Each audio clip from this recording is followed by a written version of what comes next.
जौनपुर के मीरगंज थाना क्षेत्र के चौकी खुर्द गांव में 5 तारीख को शुभम नाम का एक लड़का जो गायब हो जाता है घर से, और उसकी कल एक कुएं में उसकी बॉडी बरामद होती है, जिसमें पुलिस जो मीरगंज की थाना पुलिस है, पीड़ित परिजन ने प्रार्थना पत्र दिया था जिसमें गुमशुदगी पुलिस ने दर्ज किया था। लेकिन कल दोपहर में उसकी एक कुएं से 100 बरामद होता है। घर से लगभग 500 मीटर की दूरी पर वह कुआं है। वहाँ कोई एक लड़का गया, देखा तो बदबू मार रहा था, तो चारों तरफ हल्ला किया तो पता चला वह शुभम की बॉडी है, जिसमें पुलिस फोर्स ने ग्रामीणों की मौजूद से उस बॉडी को निकलवा कर पोस्टमार्टम हाउस भेजकर इसके बाद परिजन आज दाह संस्कार भी वहीं कर दिए। तो भैया क्या नाम है आपका? ये आशीष कुमार कनौजिया। आशीष कुमार जी, क्या मामला था, कैसे घटना हुई? भैया ये 5 तारीख से रात में गायब हुआ है। तब से हमने चौकी पे भी गुमशुदा का सब पोस्टर लगवाया भी है, हर चीज़ पता भी किया, लेकिन अभी तक कोई रिस्पांस नहीं मिला। पता चला फिर कि वो कुओं में मिला है। तो भैया कुआं में कैसे जानकारी हुई कि शुभम उसी में गिरा है?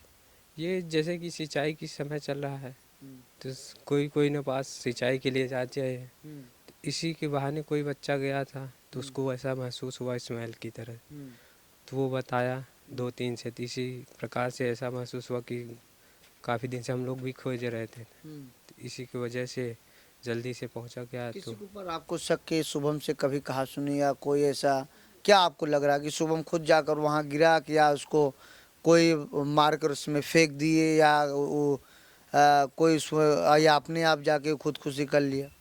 ऐसे तो कोई बात नहीं हुई कि ना किसी से उसे झगड़ा हुआ, ना किसी से था कि ऐसा कोई भी मासूम नहीं था, लेकिन ये कहा जा सकता है कि वो खुद से नहीं गया है। तो कहीं उसकी न कहीं हुई है, आपका इशारा ऐसा है कि उसकी हत्या हुई है। हत्या हुई है। इसके लिए ये पूरा हमको नहीं, कभी नहीं, किसी से ऐसा कभी कोई किसी से सवाल या जवाब भी नहीं हुआ कि हाँ तू ते, कुछ भी नहीं किसी से। वो सीधा आता था, सीधा जाता था, किसी काम से भी मतलब है तो वो सिर्फ काम करके भी चला जाता था।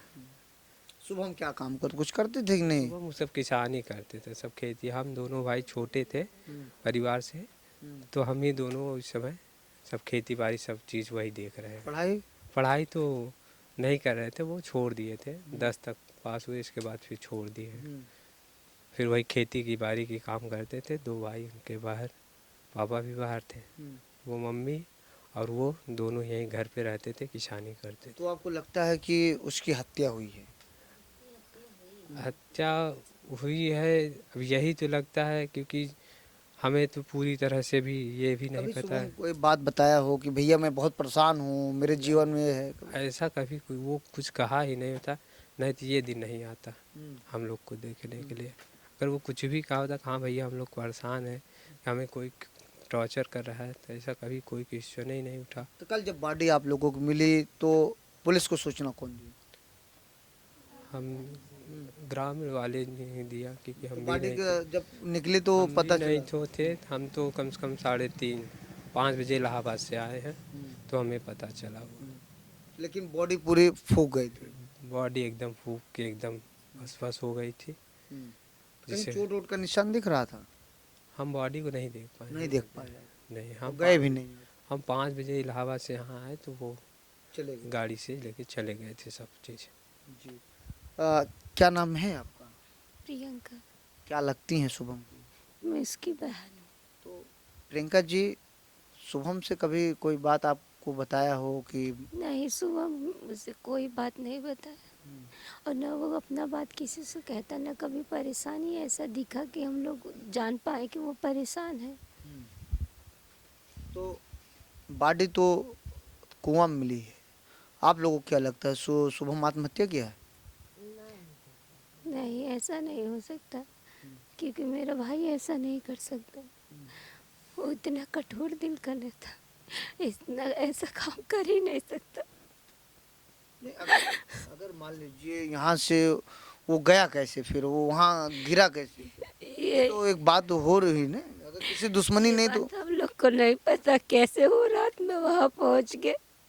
हम लोग को नहीं पता कि घर से वो निकला कैसे।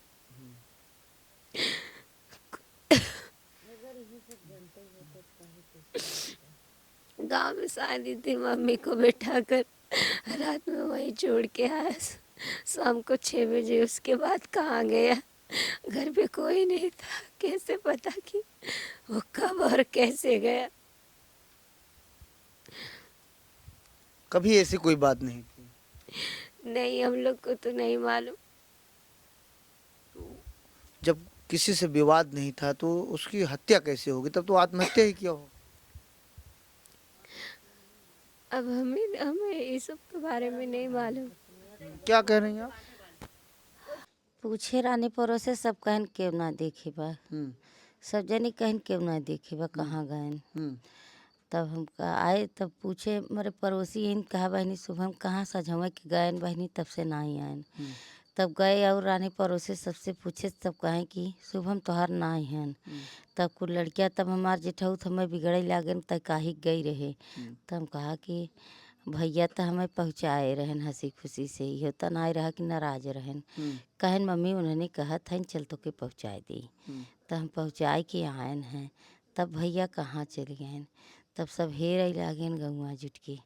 तब अब गई न पुलिस उनकी बोला ली आए। अच्छा, 5 तारीख से जब गायब था, अभी बॉडी कल मिली, हाँ, तो आपने जाके वहाँ देखा था कि वही बॉडी शुभम का ही कि किसी और का? ना ही शुभम का हो, हम्म शुभम का बाडी हो, शुभम का बाडी हो। शुभम का शर्ट और टी शर्ट पैंट, वो हाथे पर टैटू लिखाए रहन, एप्पा लिखाए रहन माँ। उन राखी बांधे रहीन उनके हाथे में, सब वही रहा। चप्पल जवन उनकर रहा वही रहा, टोपी जवन उनकर रही वही रहा।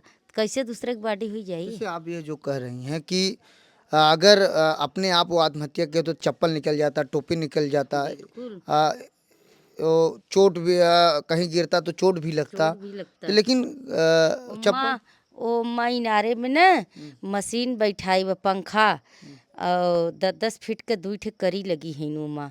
उमा से मशीन खराब हो गई बा, दूसरे बगले मशीन लगाई है। हाँ, वो इनारे में मशीन में पंखा लगा हो, मशीन का पंखा हो। अगर अगर किसी से दुश्मनी नहीं थी तो हत्या क्यों होगी?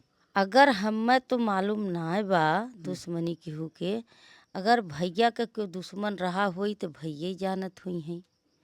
हमें तो केहू का ना मालूम बा कि कतौ से दुश्मन रहा होई, तबे ऐसन कि बिना केहू के दुश्मने से मार भैया ना गए। पुलिस कह रही थी कि लड़की का मामला ये सब। पुलिस कहे कि तुम्हारा बेटा कोई लड़की से बात करता था। हम कहा साहब हम नहीं जाने। कहे आपको बता के करेगा, हो सकता है कोई लड़की लेकर भागा होगा। तो हम कहा साहब अगर लड़की लेके भागे तो जैसे हम अपने लड़कियां बदे चिल्ला थे वैसे वो लड़की बदे चिल्लाई। तब यही पे बात खत्म हो गई। अगर पुलिस आपकी समय से मदद की होती तो शायद आपका बेटा जिंदा रहता। जिंदा रहता। समय से अगर हेरे होते, घर घर छाने होते, कौन यातर छाने होते, केथा बदे वो पुलिस बना है उन्होंने, काहे को पुलिस बना है।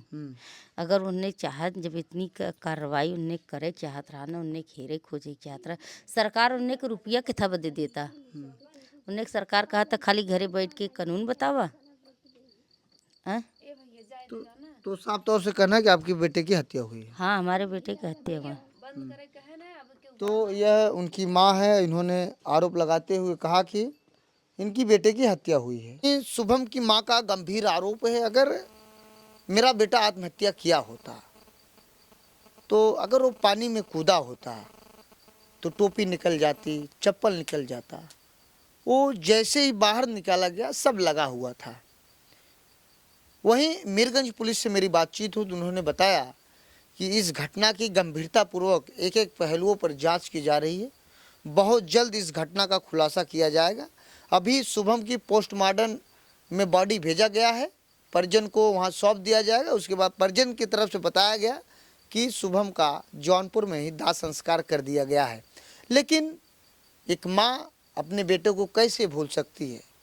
जो बेटा एक बेटी की तरह अपनी माँ का सेवा करता था, हाथ पांव दबाता था, माँ के साथ बैठकर खाना खाता था, माँ को सारी दुख की बात बताता था, आज वही माँ रो रो कर उसका बुरा हाल है। आगे देखिए पुलिस क्या करती है कार्रवाई। अभी मैं शुभम के घर पे मौजूद हूँ। शुभम के परिजन ने जो मुझे दुख की बात बताई, मेरा भी दिल भावुक हो गया कि वास्तव में आज के ज़माने में लोग कैसे कैसे किस नज़र से जी रहे हैं। ऐसे आप देखते रहिए आज़ाद VIP न्यूज़ को। बहुत बहुत धन्यवाद।